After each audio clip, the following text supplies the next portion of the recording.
Hello बच्चों, let's see this question. The density of a material in CGS system of a unit is 4 gram per centimeter cube in a system of units in which unit of length is 10 centimeter and the unit of mass is 100 gram. The value of density of material will be option A 400, option B 0.04, option C 0.4 and option D 40. चलिए, क्या बोल रहा है? हमें दे रखी है material की density CGS system में, उसकी यूनिट है 4 ग्राम पर centimetre cube in a system of units in which unit of length is 10 centimetre और जो यूनिट है मास, वो ये मास की जो यूनिट है वो 100 ग्राम दे रखी है। तो उसकी जो डेंसिटी की वैल्यू होगी मटेरियल की वो कितनी होगी। ठीक, अब हमें यहाँ पे बता रखा है इन सी जी एस, हम यहाँ पे इरेज कर देते हैं इसको।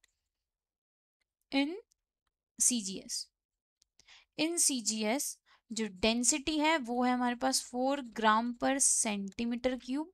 बट अगर मैं बात करती हूँ, अगर इफ जो यूनिट है मास की वो अगर 100 ग्राम है और जो 4 ग्राम जो है हमारा मास है, तो जो नई यूनिट होगी क्या होगी, तो नई यूनिट होगी, new unit is what, 4 divided by 100। ठीक है, अब वैसे ही अब यहाँ पे बोला है यूनिट ऑफ डिस्टेंस, ये तो है हमारी यूनिट ऑफ मास। अब है यूनिट ऑफ डिस्टेंस की बात करी थी, डिस्टेंस वो कितनी दे रखी है, 100 तो वहां दे रखा था, ये है 10 सेंटीमीटर। तो जो 1 सेंटीमीटर जो बता रखा है इन न्यू सिस्टम, इन न्यू सिस्टम वो कितना हो जाएगा हमारा, वो हो जाएगा इन न्यू सिस्टम या फिर इन न्यू यूनिट लगा देते हैं हम सिस्टम की जगह, क्योंकि यहाँ पे यूनिट की बात कर रहे हैं।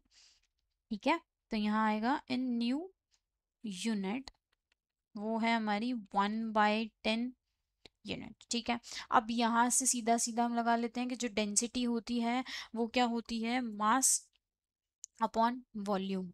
डेंसिटी हो जाती है मास डिवाइडेड बाय हमारी होती है वॉल्यूम। ठीक है, तो यहाँ से क्या आ जाएगा, मास है हमारा कितना, यहाँ पे अभी हम बात कर रहे थे क्या था, 10/100 था, 10/100 था हमारे पास। तो यहाँ से हम सीधा सीधा लगा देंगे, कितना लगा देंगे, 10/100 और ये हो जाएगा 10/100 क्या बोल रही हूँ मैं, 4/100 और ये हो जाएगा 1/10। ठीक है, ये हो जाएगा। अब ये है हमारा सीजीएस में ही है ना, तो ये सेंटीमीटर ग्राम में ही रहेगा, तो सीधा हम तो सीधा यूज कर लेते हैं, डी इक्वल्स टू क्या हो जाएगा, 4/100 डिवाइडेड बाय 1/10, और वो 1/10 किस में होगा, क्यूब में। ठीक है, तो यहाँ से जो डी निकल के आएगा वो आएगा हमारा 4/100, यहाँ 10⁻³ हो जाएगी। ठीक है, तो यहाँ आ जाएगी 10⁻³ तो ये 100 से ये 100 कैंसिल हुआ, तो जो डी निकल के आया है वो आया है हमारा 40 यूनिट का। ठीक है, तो हमारा ऑप्शन कौन सा हो जाएगा, option D is a correct answer. Best of luck.